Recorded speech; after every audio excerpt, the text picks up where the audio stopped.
저희들이 살펴볼 본문은 누가복음 15장 11절로 32절 말씀입니다. 누가복음 15장 11절로 32절 말씀.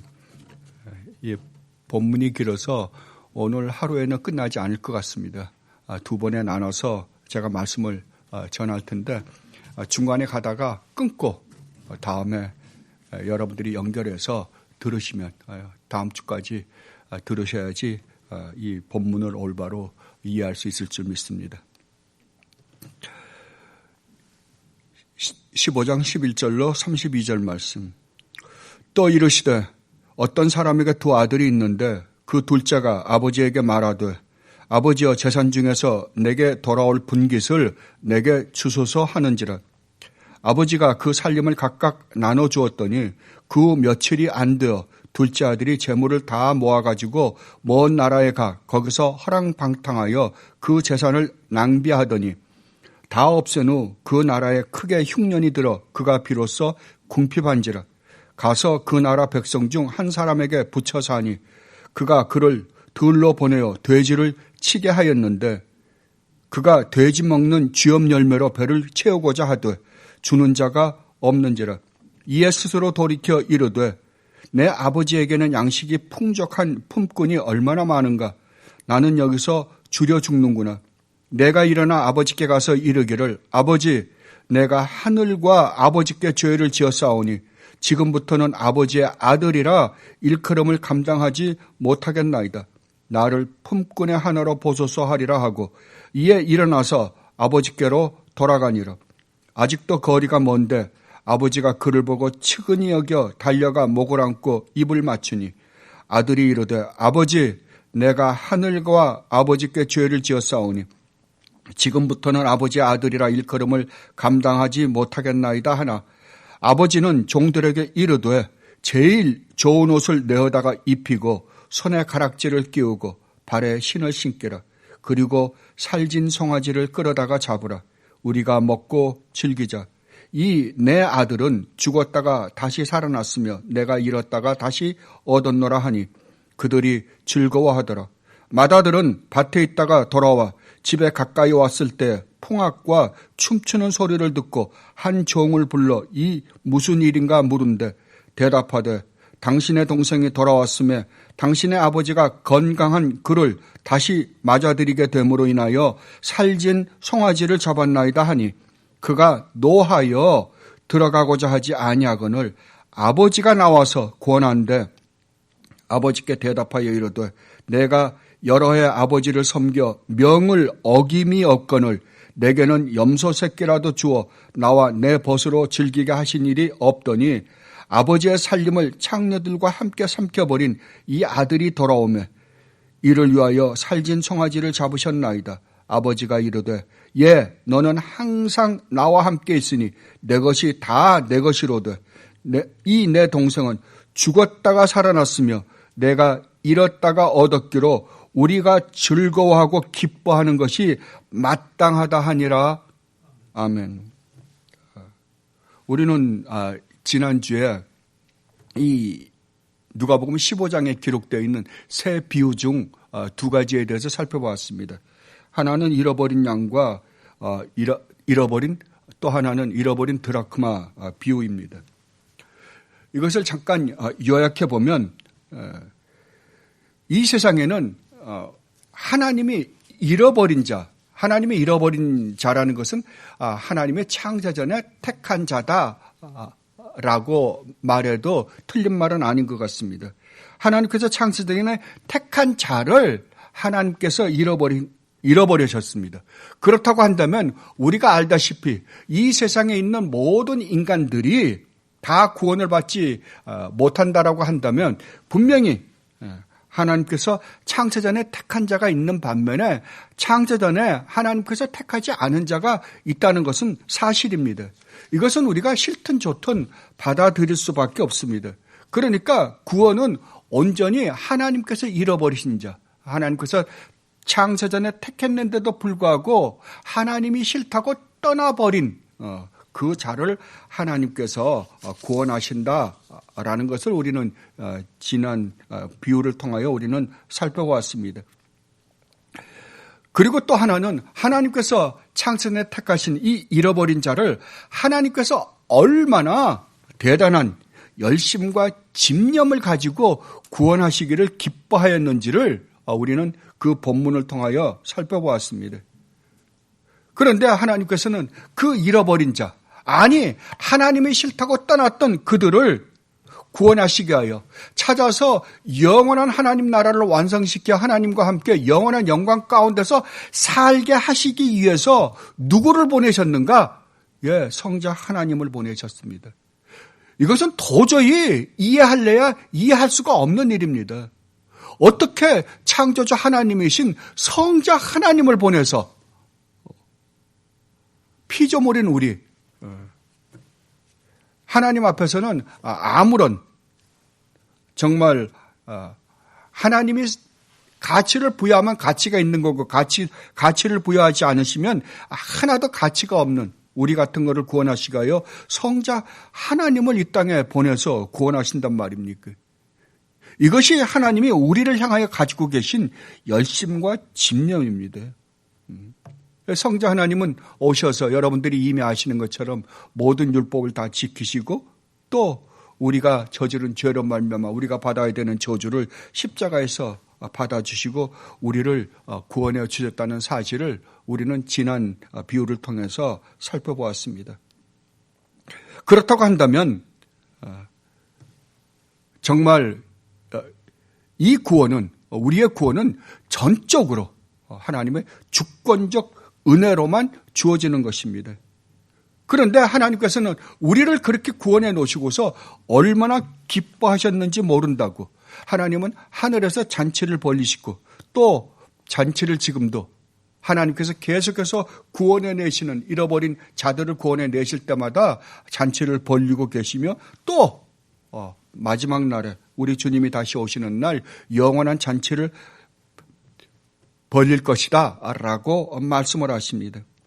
그러나 분명히 우리가 살펴보았던 것처럼 이 구원은 전적인 하나님의 주권적 은혜로만 주어지지만 또한 우리가 해야 할 부분이 있다는 것을 지난 우리는 비유를 통해서 배웠습니다. 그것은 우리가 믿음을 고백해야 되고 회개를 해야만 한다는 사실을 우리는 보게 되었습니다. 그러니까 하나님이 하시는데 우리의 구원은 전적으로 하나님의 주권적 은혜로 이루어지지만 그 가운데 하나님이 하시는 일 안에 우리를 동참시키고 있는 모습을 우리는 보았습니다. 그렇다면 이 일은 오늘 본문 일은 아들의 비유와 지난주에 우리가 살펴보았던 일은 양의 비유와 일은 드락트마의 비유는 서로 같은 것인가 아니면 다른 것인가? 왜냐하면 수많은 사람들이 이 잃은 아들의 비유를 뭐라 그러냐 그러면은 탕자의 비유다. 그래서 마치 창자가 돌아온 것에 포커스가 있는 것처럼 중점이 있는 것처럼 해석을 하기 때문에 그렇습니다. 그러나 우리가 지난주에도 이미 말씀드린 것처럼 이 세 비유는 같은 내용의 비유입니다. 그런데 강조점이 그 안에 강조점이 조금 다를 뿐입니다. 왜냐하면 여러분들 가만히 보십시오. 잃어버린 양의 비유입니다. 잃어버린 양의 비유는 동물이에요. 그죠? 동물의 비유예요. 그리고 잃어버린 드라크마는 그건 어떻게 됐건 간에 무생물입니다. 하나의 내가 잃어버렸던 돈을 다시 되찾는 것입니다. 그러나 이 두 비유는 결국 무엇을 말하기 위함이냐 그러면은 하나님께서 잃어버리신 창세전에 택하신 하나님의 백성들을 하나님께서 얼마나 엄청난 열심과 집념으로 구원해서 하나님 나라를 이루시는가에 대한 비유예요. 그렇다고 한다면 중심은 뭐냐 그러면은 하나님의 아들입니다. 하나님의 잃어버린 자녀들을 하나님이 찾아오는 거거든요. 그렇다고 한다면 마지막에 이 아들 비유는 결국 앞에서 설명했던 두 비유를 이제 중점적으로 아들에다 두고 설명하고 있는 모습을 우리는 보게 됩니다. 그것만 조금 다를 뿐이지 내용은 똑같습니다.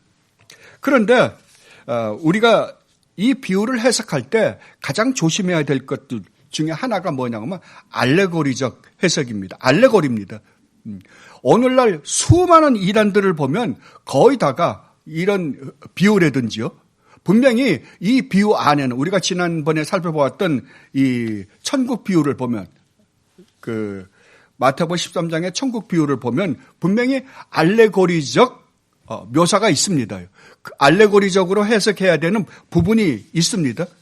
그러나 모든 비유를 다 알레고리로 해석하는 것은 굉장히 위험합니다. 그러니까 요한계시록도 알레고리로 해석하는 사람들이 굉장히 많습니다. 이게 보통 보면 거의 이단들이 그렇습니다. 여러분들이 잘 아시는 신천지를 보면 신천지는 요한계시록을 완전히 알레고리로 해석합니다. 알레고리로 해석하니까 구약과 신약에서 그 알레고리적으로 해석하니까 사람들이 들을 때는 뭔가 짝을 맞추는 것 듯한 무슨 뭐라 그럴까요? 쪽집게 과외 공부 시키듯이 무슨 쪽집게식으로 과외 공부 시키는 것처럼 그렇게 뭔가 해답을 주는 것 같은 그런 뉘앙스를 풍기기 때문에 사람들이 우르르 몰려가는 거예요. 그러나 절대 그렇지 않습니다. 이런 거를 알레고리로 해석하시는 분들도 있는데 특히 선한 사마리아 여인 비유 같은 거요. 선한 사마리아 사람 비유 같은 거는 알레고리로 해석하시는 분들이 상당히 많습니다. 그러나 그 이야기는 알레고리로 해석해야 되는 건 아닙니다. 여러분들 굉장히 조심해야 될 것입니다. 그러니까 그 성경을 해석할 때 가장 중요한 거는 그 앞뒤 문맥이 굉장히 중요하다고 우리 개혁주의에서는 상당히 많이 강조를 하고 있습니다.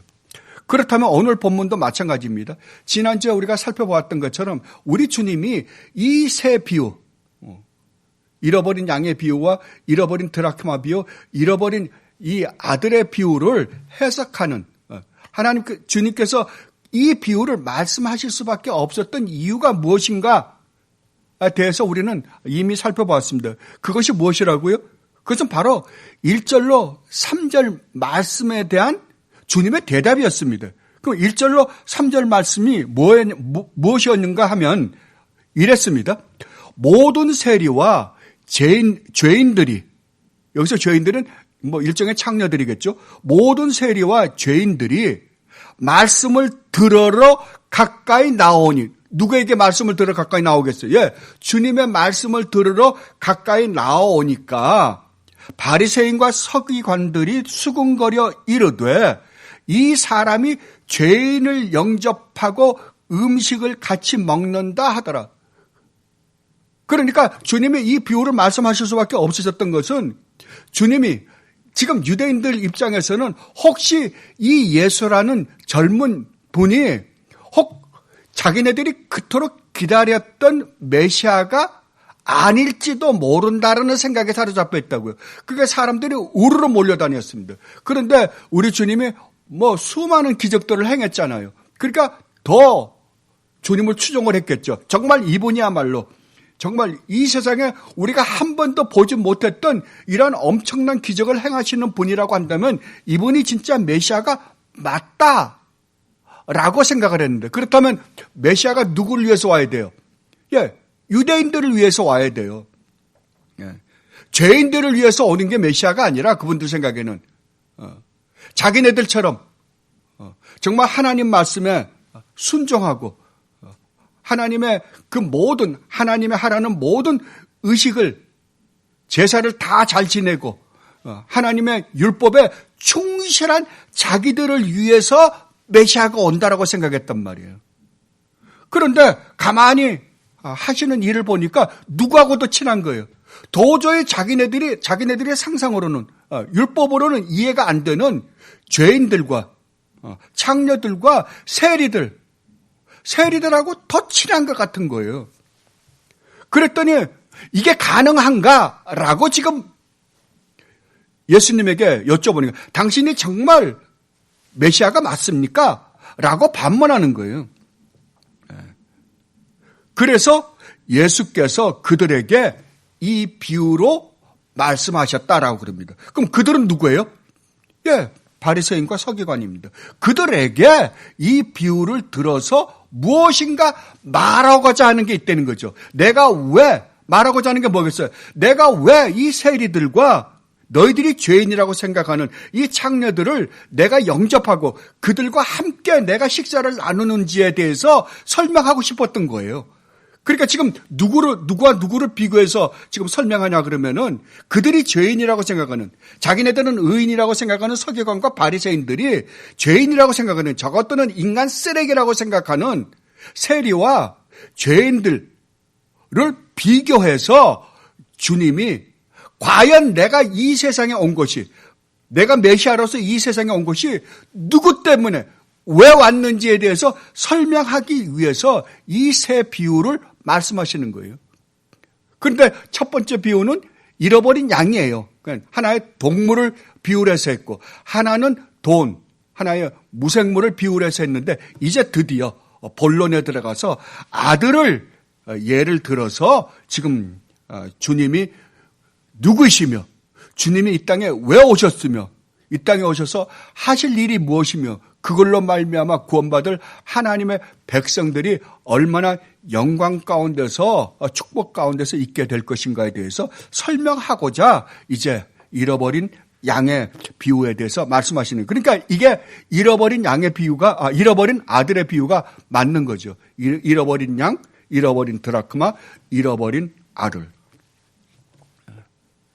그런데 잃어버린 양의 비유와 잃어버린 드라크마의 비유에서는 이 구원은 전적인 하나님의 주권적 은혜로 말미암는다는 것을 조금 더 강조했다라고 한다면, 지금 마지막 잃어버린 아들의 비유에서는 그럼에도 불구하고 인간이 어떻게, 우리가 어떻게 거기에 대해서 그 주님이 우리를 구원하시는 그 구원 안에 우리가 어떻게 반응해야 되는가, 우리가 해야 할 일은 무엇인가에 대해서 설명하고자 지금 이 잃어버린 아들의 비유에 대해서 말씀하고 있는 것을 우리는 이제 살펴볼 것입니다. 그래서 제임스 보이스 목사님이나 캠벨 몰간 목사님이나 유상철 목사님 같은 많은 목사님들이 이 세 비유를 하나의 비유로 묶어서 설교를 했습니다. 저는 지금 두 개 비유를 묶고 하나 비유를 따로 띄어서 지금 설교를 하지만 이분들은 그냥 세 개를 하나로 그냥 묶어서 설교를 한 것을 볼 수 있습니다. 그리고 핸드릭슨과 같은 신학자는 이 세 비유를 같은 관점에서 설명하고 있는, 주석을 달고 있는 것을 우리는 봅니다. 그 사실은 우리가 이 15장 문맥을 보면 금방 알 수 있습니다. 여기에서 우리가 하나 살펴보고 싶은 것은, 그러니까 여러분들이 구원에 대해서 올바로 이해를 해야 됩니다. 수많은 교회와 수많은 사람들이, 그러니까 구원이 어떻게 해서 우리에게 이루어지는지에 대해서 정확하게 이해하지 못하기 때문에 세상에 수많은 사람들이 교회를 다니는데도 불구하고 정말 말도 안 되는, 교회라는 이름을 붙이고 십자가를 붙여놓고 이 복음에 대해서 이야기를 하는데도 불구하고 말도 안 되는 신앙인들이 세상에 수많이 존재하고 있음을 우리는 봅니다. 이것은 제가 보기에 구원을 올바로 이해하지 못하기 때문에 그렇습니다. 만약에 이 세 비유를 두 비유와, 잃어버린 양의 비유와 잃어버린 드라크마 비유와 이 셋째 비유를 탕자의 비유로 해석을 하면 신학적으로도 문제가 됩니다. 신학적으로도요.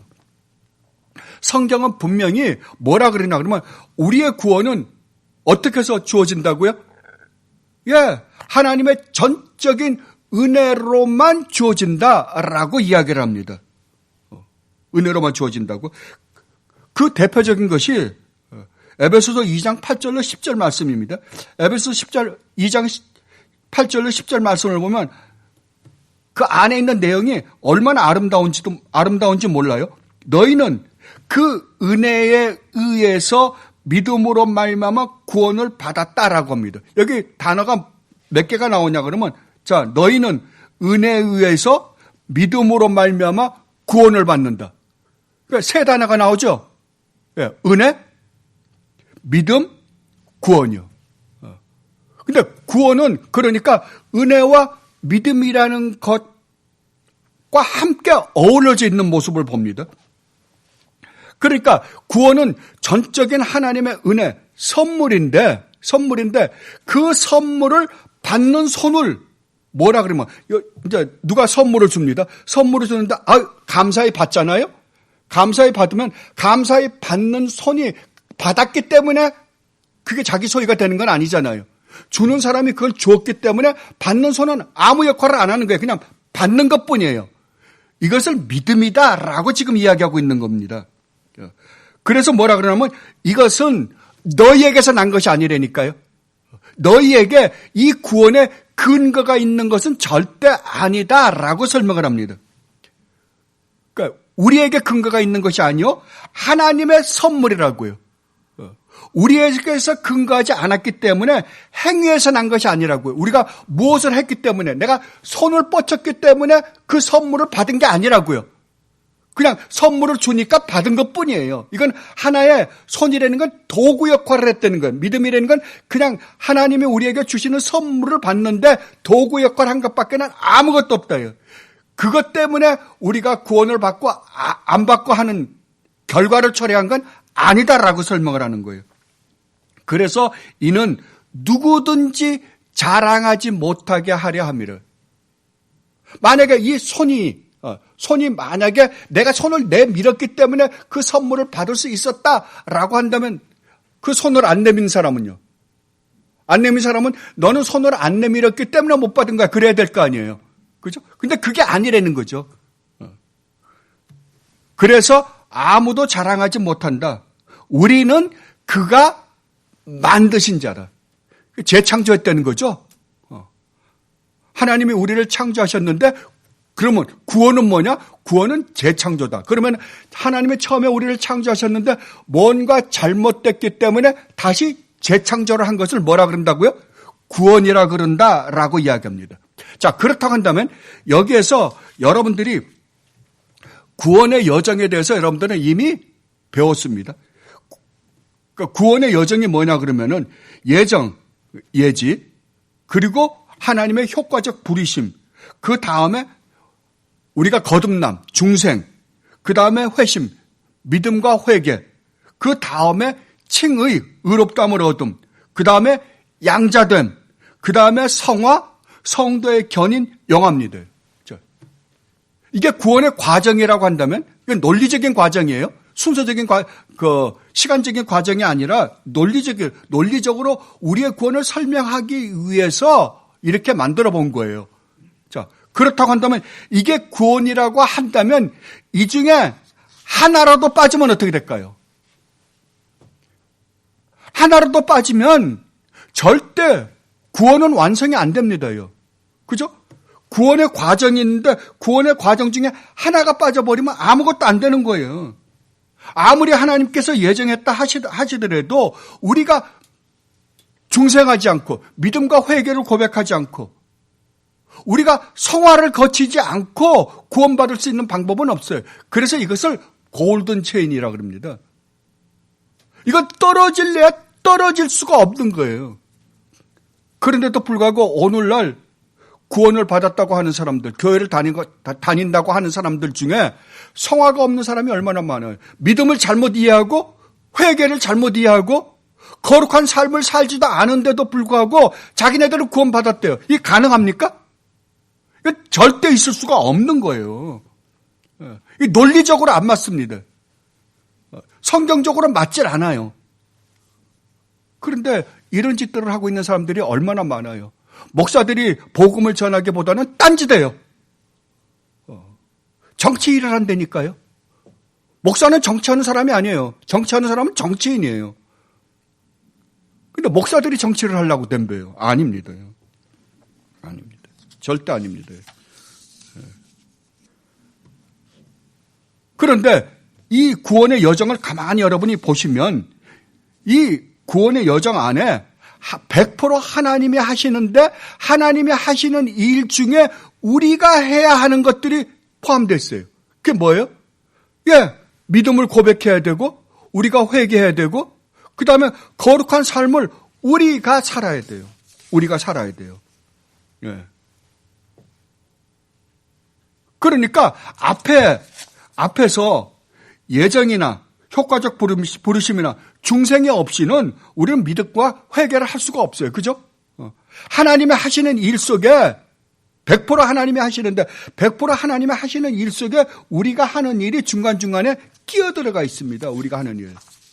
그러니까 이게 없이는 절대 구원을 받지 못한다니까요. 이 아들의 비유에서는 이 세 번째 하나님의 100% 하심과 동시에 우리가 해야 하는 일이 있음을 우리 주님이 이제 비유를 통해서 완벽하게 우리에게 가르쳐 주시고자 첫 번째는 양의 비유를 드셨다가 드라크마 비유를 드셨다가 이제는 마지막에 그 아들의 비유를 통해서 구원이 어떻게 온전히 이루어지는지에 대해서 설명하시고자 하시는 거예요, 지금. 그래서 오늘 우리가 읽었던 이 잃어버린 아들의 비유는 11절로 32절인데 이것을 이렇게 구조를 나누어 보면 첫 번째는 11절로 12절입니다. 그것은 아들이, 둘째 아들이 아버지 저에게 나눠줄 유산을 미리 좀 나눠주십시오 라고 하는 장면입니다. 그리고 13절로 16절 말씀은 그 상속받은 그 재산을 가지고 둘째 아들이 멀리 떠나서 허랑방탕하게 사는 모습을 기록하고 있습니다. 그리고 17절로 20절에서는 정말 그 아버지로부터 받은 그 놀라운 유산을 다 탕진하고 그 아들이 정말 이제는 오갈 데가 없으니까 결국은 내가 아버지에게 돌아가야겠다. 돌아간다. 어떤 마음으로 돌아가요? 아들이라 일컬음을 받을 자격이 없기 때문에 자격이 없습니다. 아들이라 일컬음을 받을 자격이 없습니다. 그러니까 뭐라고요? 종으로 품꾼의 하나로 나를 받아주십시오. 그러니까 먹고 살 것만 대주십시오라고 아버지 앞에 돌아가기로 결심하고 돌아가는 모습을 봅니다. 그런데 21절로 24절에서 돌아오는 그 아들을 아버지가 어떻게 맞이하시는가를 지금 보여주는 것이 네 번째 21절로 24절 말씀입니다. 그리고 25절로 32절에서는 큰아들이 밖에 나갔다가 일하고 들어오는데 집에 잔치가 벌어진 거예요. 이게 무슨 일이냐? 그러니까 작은 아들이 건강한 몸으로 들어온 걸 보고 아버지가 지금 잔치를 베풀었습니다 라고 하니까 거기에 대해서 굉장히 화가 나가지고 아버지에게 항의하고 그 아버지가 그 큰아들을 데리고 설득해서 들어오는 모습을 지금 마지막에 기록하고 있습니다. 이 비유를 통해서 정말 하나님이 우리를 어떻게 구원하시는가를 한번 살펴보도록 하십시다. 먼저 11절로 12절 말씀입니다. 또 이르시되 어떤 사람에게 두 아들이 있는데 그 둘째가 아버지에게 말하되 아버지여 재산 중에서 내게 돌아올 분깃을 내게 주소서 하는지라 아버지가 그 살림을 각각 나눠주었던. 여기서 여러분 잘 보십시오. 둘째 아들이 달라 그랬습니다. 달라 그랬는데 그 재산을 뭐라고요? 둘째 아들에게 줬다고요? 아니에요. 둘째 아들만 준 게 아니라 큰아들에게도 줬다고요. 각각 나눠줬다니까요. 살림을. 여기에 여러분들 먼저 머릿속에 두시기 바랍니다. 큰아들도 분명히 받았어요. 상속을 받았어요. 여기서 또 이르시되 라는 말은 그러니까 NIV에 보면 이렇게 기록되어 있습니다. Jesus continued.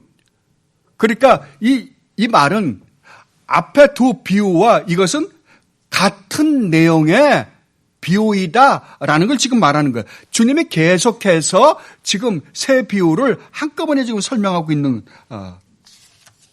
것입니다. 연속석상에 있다는 것을 보여주십니다.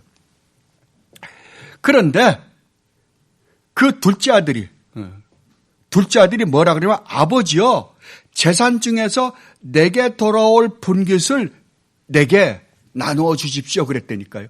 아버지 나중에 어차피 아버지가 저에게 재산 상속을 해 주실 거 아닙니까? 그런데 그 재산 상속을 지금 미리 해 주시면 안 되겠습니까? 라고 해서 받았다는 거예요. 그런데 여러분이 여기서 한 가지 분명히 아셔야 될 것은 유대인들에게 이런 법은 죽었다 깨도 없습니다. 만약에 아버지가 살아계시는데 재산을 상속해달라, 유산을 미리 달라라고 하면 아버지를 모욕하는 것입니다. 그 아들은 맞아 죽어 마땅한 자입니다. 이런 일은 유대인들에게 절대 없어요. 여러분들이 혹시 유대인들하고 거래해 보신 분들을 있으면, 저는 유대인들하고 거래를 상당히 많이 했습니다. 얼마나 유대인들이 이걸 잘 지키냐 그러면요, 아버지가 회사를 하고 있잖아요. 아버지가 원단 공장을 하고 계시면 원단 공장 돌아가시기 전날까지 원단 공장에서 앉아 계십니다. 그러니까 그 전에 다 준비는 해놨겠죠. 유산 상속은 해놨겠죠. 그러나 돌아가시기 전까지 절대 자식들한테 소유를 안 줍니다. 절대 안 줘요. 그러니까 그 사장 자리는 아버지가 돌아가신 다음에라야 주인 자리에 앉는 거예요. 절대. 저는 그거를 여러 번 봤어요. 그 아버지가 집행이 짓고 다 돌아가시기 일보 직전인데도 한 회사는요, 돌아가시기 전날까지 회사 나와 있는 걸 봤어요. 돌아가시기 전날까지. 와, 지독하다 그래서 제가요. 이게 유대인들이에요. 그러면 이런 풍습이 없는데 지금 주님이 지금 말씀하신 거잖아요. 도저히 유대인들 생각에는 상상할 수 없는 일이 벌어지고 있다고요. 왜 그럴까요? 주님 어떻게 이렇게 말도 안 되는 것을 비유로 해서 지금 우리에게 말씀하시려고 그럴까요? 왜냐하면 인간이 하나님을 떠난 사건은 절대 있어서는 안 되는 일이기 때문에 그래요. 이게 구원이라는 것은 어디서부터 출발하나 그러면은 너희들이 나에게 행한 행위는 절대 있어서는 안 되는 일이라는 것을 지금 보여주고 계시는 거예요. 여기서요. 그러면 우리는 어떤 죄를 지었다고요? 죽어 마땅한 죄를 지었다니까요. 아버지 보고 아버지가 뻔히 살아계시는데 아버지가 돌아가시면 우리에게 주어야 할 상속, 그 재산을 나에게 미리 주십시오. 그러면 아버지를 어떻게 취급하는 거예요? 이미 아버지는 돌아간 사람으로, 죽은 사람으로 취급하는 거잖아요. 그죠? 그 죽일 놈이죠. 그건 도저히 있을 수가 없는 일이에요. 그러니까 이건 얼마나 아버지를 모욕하는 일이에요. 그러니까 우리 인간이 하나님께 죄를 저지른 것은 어떤 거라고요? 그건 영원히 용서받을래야 용서받을 수 없는 무시무시한 죄라고요. 하나님은 모욕한 죄라니까요. 그렇다고 한다면 우리 쪽에서 하나님 앞에 구원을 얻을 수 있는 인간이 있어요, 없어요? 아무도 없습니다. 있을 수가 없죠. 그렇다면 구원은 전적으로 하나님으로부터만 옵니다. 근데 여러분들이 이미 아시다시피 누가 오셨어요? 그 하나님이 오신 것이 구원이잖아요. 이러한 사실들을 우리가 올바로 이해하지 못하면 우리는 구원을 진짜 싸구려로밖에는 못 받아요. 진짜 이 구원은 우리가 묵상해보면 묵상해볼수록 이 구원은 도저히 우리가 감당할 수 없는 어마어마한 축복입니다. 그러니까 이 서기관과 바리새인의 입장에서 볼 때는 이게 이해가 안 될 거예요. 지금 이 비유 자체가 그들에게는 이유가 안 된다고요. 그리고 주님은 이 비유를 통해서, 저는 이게 주님의 그 설교나 이 비유 중에 아주 참 제가 좋아하는 단어가 있는데 그 하나가 뭐냐 그러면 하물며라는 단어예요. 우리 주님이 비유로 말씀하실 때 그러잖아요. 세상에 아비도 이러이러할진데, 이러이러하는데 하물며 나을까 보냐. 아들이 생선을 달라 할 때 뱀을 주고, 아들이 떡을 달라 할 때 아무리 악한 아비라도 돌을 주지는 않는다. 그렇다고 한다면 나는 어떻겠는가? 하물며 나는 어떠냐 말이에요. 나는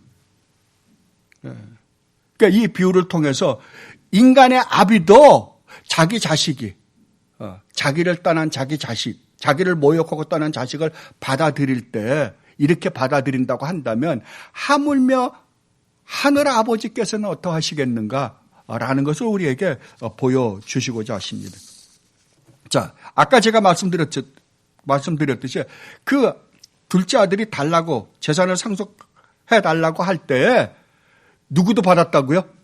예, 큰 아들도 받았다고요. 그러면 큰 아들도 똑같이 아버지를 모욕한 자라고요. 똑같이. 그러니까 여기서 지금 말하고 싶은 것은 바리새인이나 서기관이나 세리나 창녀나 다 어떻다고요? 다 하나님을 모욕하고 죽어 마땅한 죄인들이다라고 지금 이야기하는 거예요. 그렇다면 여기서 아버지는 누구를 상징할까요? 예, 지금 말씀하시는 우리 주님 예수 그리스도를 상징하겠죠. 하나님을 상징하겠죠. 그 둘째 아들은, 그러니까 여러분들이 여기서 보면 그러면 큰 아들은 누구를 상징하겠어요? 예, 바리새인과 서기관입니다.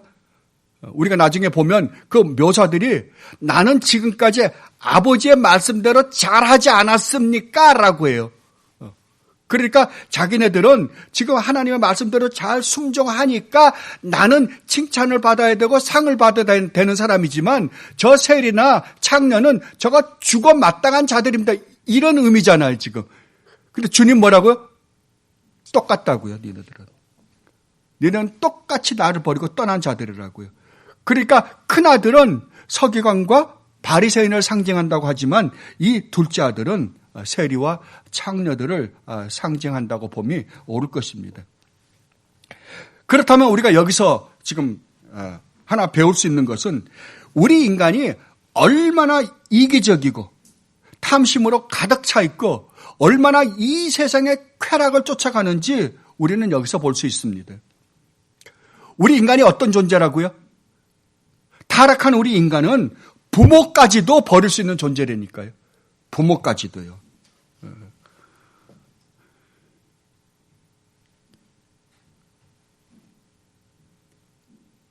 그리고 여러분들이 항상 신앙생활 할 때 항상 기억해야 될 거는 내가 어디로부터 구원받았고 어디로부터 구원받았는지를 올바로 알 때 내가 누구로부터 어떻게 해서 구원받았는지 그리고 무엇을 위해서 구원받았는지에 대해서 올바로 인식할 수가 있습니다. 그러니까 우리가 성경은 계속해서 구원에 대해서 설명할 때마다 그래요. 이게 전제예요. 너 누구냐 이거예요. 네가 어떤 존재였는가. 우리가 정말 하나님 앞에 쓰레기만도 못한 존재라는 사실을 우리가 인식하지 못하면 내가 세리였고 내가 창녀였다는 사실을 인식하지 못하면 우리는 절대 구원을 올바로 이해하지 못합니다. 그래야만이 이 구원은 우리의 능력이나 우리의 힘으로 되는 것이 아니라 전적인 하나님의 주권적 은혜로만 가능하다는 것을 우리가 알기에 우리가 진심으로 하나님 앞에 무릎을 꿇고 하나님을 의지하게 될 것입니다. 자, 그리고 13절로 16절 말씀을 한번 보십시다. 둘째 아들이 나가서 어떻게 되었는지. 그 후 며칠이 안 돼요. 그러니까 돈은 생겼겠다. 무슨 마음이 들까요? 이제 아버지를 떠나 살면 내가 자유롭게 살 수 있을 거야 라는 마음으로 이제 나가서 살려 그러는 거예요. 며칠이 안 돼요. 둘째 아들이 재물을 다 모아가지고 먼 나라에 가 거기서 허랑방탕하여 그 재산을 낭비하더니 다 없앤 후, 자, 여기 참, 예, 묘사들이 참 재밌습니다. 다 없앤 후, 그 나라에 뭐까지 들었어요? 크게 흉년까지 들어, 그가 비로소 궁핍한지라. 가서 그 나라 백성 중 한 사람에게 붙여 사니 그가 그를 들러 보내어 돼지를 치게 하였는데 그가 돼지 먹는 쥐업 열매로 배를 채우고자 하되 주는 자가 없는지라. 여러분, 유대인들 생각에 돼지는 어떻게 생각합니까? 절대 옆에 두어서는 안 되는 부정한 동물이에요. 지금도 돼지고기를 안 먹어요, 그 사람들은요. 그러니까 돼지는 그들에게 정말 뭐라 그럴까요? 여러분들이 성경을 보면 마태복음 8장에서 어떤 가다라 지방에 귀신 들린 사람의 무덤 옆에 있어요. 무덤 옆에 있는데 그 귀신이 들려가지고 군대 귀신이 들려가지고 수많은 사람들을 괴롭히니까 더 이상 사람들이 그걸로 지나다니지도 않습니다. 그러니까 아무도 지나다니지 않는데 예수님을 만나는 거예요. 주님이 그 길로 갑니다. 그 길로 가서 그 귀신을 쫓아내잖아요. 그러니까 귀신이 뭐라 그러냐면 주님 아직 때가 안 됐는데 왜 저희를 괴롭히러 오셨습니까? 그러니까 주님은 이미 이제 그 사람에게서 떠나라 그런 거예요. 그러니까 뭐라 그럽니까? 예, 그렇다면 주님 저 돼지떼에게 그 옆에 돼지떼가 있는데 그 돼지떼에게 들어가게 해주시면 안 되겠습니까? 그러니까 돼지를 얼마나 유대인들이 혐오했으면 돼지에게 들어가게 해달라. 그러니까 돼지는 뭐와 비슷한가? 무엇으로 비교하는 거예요? 예, 마귀의 거처라고 생각할 정도로 싫어합니다. 그런데 이 아들이 어떻게 하는 거예요? 이 아들이 돼지를 칠 뿐만 아니라 돼지가 먹는 음식을 그것마저도 배가 고프니까 그 음식이라도 얻어 먹었으면 할 정도로 어떻게 됐다고요? 처절하게 비참하게 됐다고요. 처절하게 비참하게 됐다고요. 네. 정말 하나님이 우리 창조하신 우리 인간 얼마나 아름답게 창조했습니까? 그런데 우리 인간이 사탄의 말을 듣고 사탄의 꼬임에 빠져가지고 사탄의 말을 듣고 하나님 버리고 떠나자마자 우리 인간이 어떻게 됐어요? 예, 오늘날과 같이 이렇게 비참한 존재가 되어버리고 말았다고요. 이게 우리라니까요. 우리라고요. 왜 나갔어요? 왜냐하면 그렇게 해서 나가면 내가 진짜 아버지의 간섭을 받지 않고 내가 자율적인 존재가 되어서 자유롭게 살 수 있을 줄 알았다니까요. 근데 진짜 자유로워졌어요? 아니라고요. 자유로워진 게 아니라 더 비참한 처지에 놓이게 됐다고요. 죽을 수밖에 없는 존재가 되어버리고 말았다니까요. 이게 우리가 지금 현재 보고 있는 현실입니다.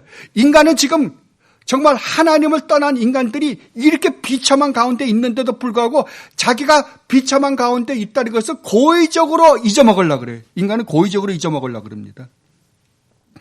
그러면 참 자유는 어디에 있을까요? 참 자유는 우리가 하나님께로 돌아갈 때만 진정한 자유가 있어요. 그 외에는 없습니다. 그래서 우리 주님이 요한복음 8장에서 그렇게 말씀하신 거잖아요. 진리를 알지니 진리가 너희를 자유케 하리라. 그러므로 아들이 너희를 자유롭게 하면 너희가 참으로 자유로우리라. 고린도서 3장에서 사도 바울이 이렇게 말씀하십니다. 주는 영이시니 주의 영이 계신 곳에는 자유가 있느니라. 그러니까 하나님을 떠난 인간, 그러니까 자율적인 존재는 우리 하나님밖에 아니 계십니다. 우리는 절대 자율적인 존재가 아니에요. 우리는 의존적 존재입니다. 하나님을 의지하지 않고는 살 수 없는 존재들이라고요. 그래서 우리 주님이 요한복음에서 그렇게 말씀하시잖아요. 나는 포도나무에 너희는 가지다. 그가 내 안에, 내가 그 안에 거하면 사람이 열매를 많이 맺나니 나를 떠나서는 어떻게 한다고요? 아무것도 할 수 없다고요. 하나님을 떠나서 우리가 할 수 있는 게 아무것도 없습니다. 예. 이건 우리가 올바로 알아야 됩니다. 그래서 항상 우리가 하나님 앞에 가서 하나님과 아름다운 관계를 가질 때만 우리는 진정한 자유가 있고 거기에 진정한 행복이 있고 거기에 진정한 평안이 있어요. 여러분 가만히 한번 생각해 보세요. 여러분들이 가장 걱정, 근심, 두려움, 불안, 초조 가운데 있을 때가 언제예요? 이 세상의 것을 생각할 때예요. 이 세상의 것을 이렇게 내려다보면 항상 불안하고 초조하고 뭔가 모르게 두려워요. 그런데 고개를 돌려서 하늘에 계신 하나님, 우리를 구원하시기 위하여 이 땅에 오셔서 정말 십자가를 지시기까지 하시고 부활하셔 하나님 우편에 앉아 계신 우리 주님 예수 그리스도를 바라보면, 딱 바라보는 순간서부터 이상하게 마음이 편해요. 마음이 편하다고요.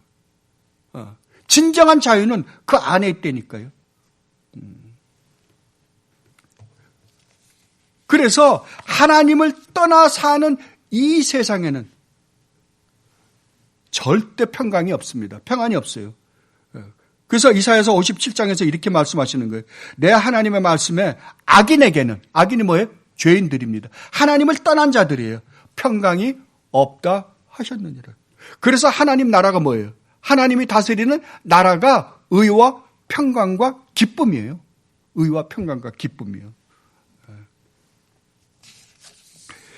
이걸 우리가 분명히 알아야만 우리가 복음을 전할 때에도 마찬가지입니다.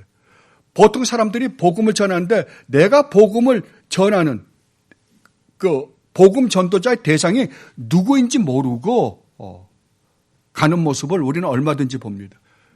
이러한 것들을 우리가 정확하게 인식할 때 내가 지금 복음을 전하는 복음의 대상, 복음을 전해야 되는 복음의 대상이 어떤 존재인가를 확실히 알 때 여러분들은 여러분의 실력으로 여러분이 알고 있는 복음을 잘 나열해서 잘 설명하면 그들이 알아들을 거라고 생각하는 게 아니라 전적으로 누구만 의지할까요? 예, 전적으로 하나님만 의지하게 되어 있습니다. 그리고 17절로 20절에서 이렇게 말합니다. 이에 스스로 돌이켜 이르되 내 아버지에게는 양식이 풍족한 품꾼이 얼마나 많은가. 나는 여기서 줄여 죽는구나. 내가 일어나 아버지께 가서 이르기를 아버지 내가 하늘과 아버지께 죄를 지었사오니 지금부터는 아버지의 아들이라 일컬음을 감당하지 못하겠나이다. 나를 품꾼의 하나로 보소서 하리라 하고 이에 일어나서 아버지께로 돌아가느니라. 자, 나가서 자기가 가지고 있던 모든 재산을 다 탕진했어요. 근데 설상가상으로 그때 흉년이 나가지고 결국 돼지가 먹는 그 쥐엄 열매라도 어떻게 먹어서 배불릴까 하고 비참하게 있었다니까요. 그러면 만약에 그가 정말 도저히 있을래 목에 칼이더라도 자기가 당장 죽는다고 하더라도 유대인들 입장에서 볼 때는 돼지 옆에 가지도 않을 뿐만 아니라 돼지가 먹는 쥐엄 열매를 먹고 내가 배를 채우겠다는 게 말이 됩니까? 말이 안 될 거라고. 차라리 죽을지언정 내가 저거는 안 먹으리라 라고 그럴 거라고요. 근데 얼마나 배고팠으면 그렇겠어요. 그런 거 보면 근데 재밌게도 탕진에서 돈이 한 푼도 없기 때문에도 그렇지만 또 뭐라고요? 흉년이 왔다니까요. 그러니까 하나님이 우리를 구원하시는 구원의 방법을 보면 어떤 방법을 사용하시는 거예요? 고난이라는 방법을 사용해서 우리로 하여금 하나님 앞에 돌아오게 하는 역할을 하는 것을 우리는 봐요. 그러니까 고난이 뭐예요? 고난이 축복이라니까요. 성도에게 오는 고난은 축복이라고요. 근데 똑같은 고난을 겪는데도 불구하고 세상 사람들은 하나님을 원망하고 가는데 하나님의 백성들, 창세에 택하신 잃어버린 하나님의 백성들은 고난이 오면 올수록 하나님께 가까이 가요. 이건 신비입니다. 신비. 그래서 드디어 자기가 정말 아버지를 떠나자 얼마나 비참한 존재가 되었는가를 보자. 아, 내가 살 수 있는 유일한 길은 아버지께 돌아가는 길밖에는 없구나라고 생각을 합니다. 이에 스스로 돌이켜 이르되 내 아버지에게는 양식이 풍족한 품꾼이 얼마나 많은가. 나는 여기서 줄여 죽는구나. 그러니까 구원의 항상 첫걸음은 뭐예요?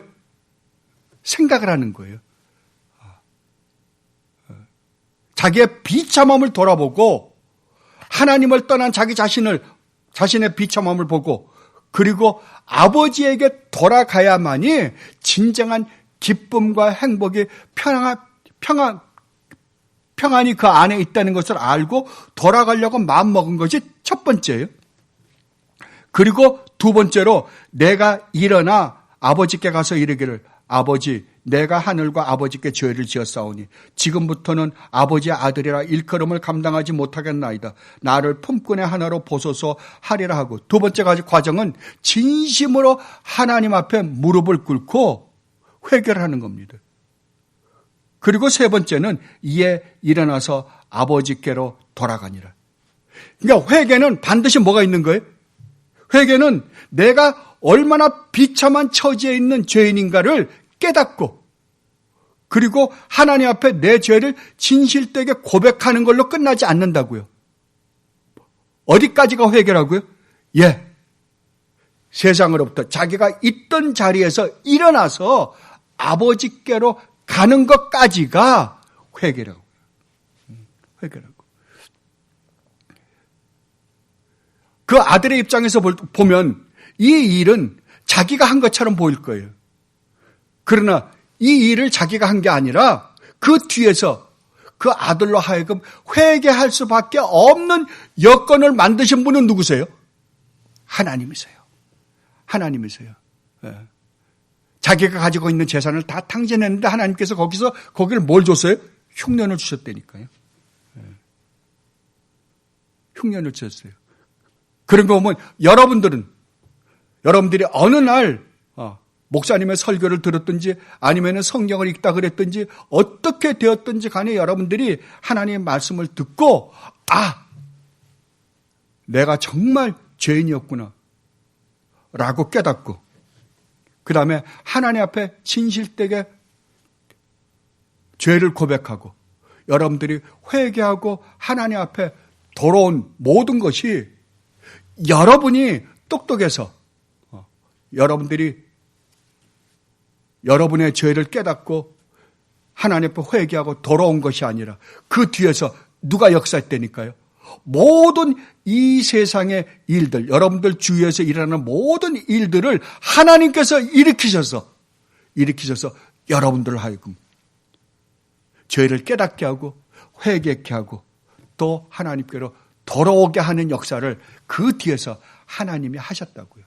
그렇게 해서 여러분으로 하여금 이 교회에 앉아있게 한 것입니다. 여기서 두 가지입니다. 하나는 하나님을 떠나 사는 순간 여러분들은 비참해질 수밖에 없는 존재라는 것을 깨닫고 또 하나는 여러분이 회개하고 돌아와서 지금 하나님 앞에 하나님과 함께 아름다운 관계를 가지고 살 수 있게 한 모든 것이 누구로 말미암았다고요? 하나님의 은혜로 말미암았다는 사실을 여러분들은 깨달으시기를 바랍니다. 그리고 여러분들이 돌아오셨을 때 하나님께서 어떻게 하시며 하나님께서 우리에게 주시고자 하시는 축복이 무엇인지는 다음 주에 살펴보도록 하겠습니다. 기도하겠습니다.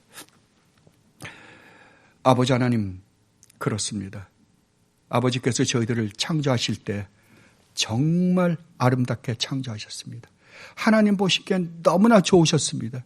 하나님께서 이루고자 하시는 하나님 나라를 이루시는데 정말 가장 알맞은 존재로 창조하셨습니다.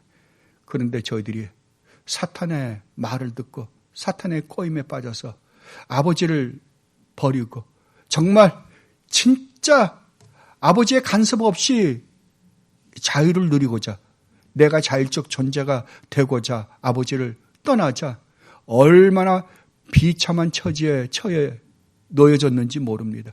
그래서 오늘날처럼 이렇게 비참한 세상이 되어버리고 말았습니다. 그럼에도 불구하고 아버지께서는 저희들을 구원하시기 위하여 우리 주님 예수 그리스도를 보내시고 또한 우리로 하여금 우리 주님 예수 그리스도 안에서 이루어진 구원을 우리에게 직접 적용시켜 주셔서 우리로 하여금 참 그 구원을 우리의 것으로 만드시기 위하여 성령 하나님을 보내시고 정말 우리의 삶의 모든 주의로 하여금 우리가 정말 얼마나 비참한 처지에 있으며 얼마나 하나님 앞에 말도 안 되는 죄를 지었으며 정말 그 죄를 아버지 앞에 고백하고 주님 앞에 돌아오기까지 뒤에서 역사하신 아버지의 그 놀라운 역사를 저희들이 살펴보았습니다. 아버지 정말로 고맙습니다. 앞으로는 정말 아버지를 떠나 사는 삶이 얼마나 비참한 것을 저희들이 알았기에 이제는 정말 아버지와 아름다운 관계를 가지고 남은 여생을 살아가는 주님의 귀한 백성들이 되게 하여 주시옵소서. 그리하여 더 이상 비참한 가운데 살지 않고 아버지께로부터 오는 참된 행복과 기쁨과 평안과 안식 가운데서 살다 아버지 오라 하실 때 기쁨 가운데 아버지 앞으로 갈 수 있는 저희들이 되게 하여 주시옵소서. 감사하며 우리 주님 예수 그리스도 이름으로 기도드리옵나이다. 아멘.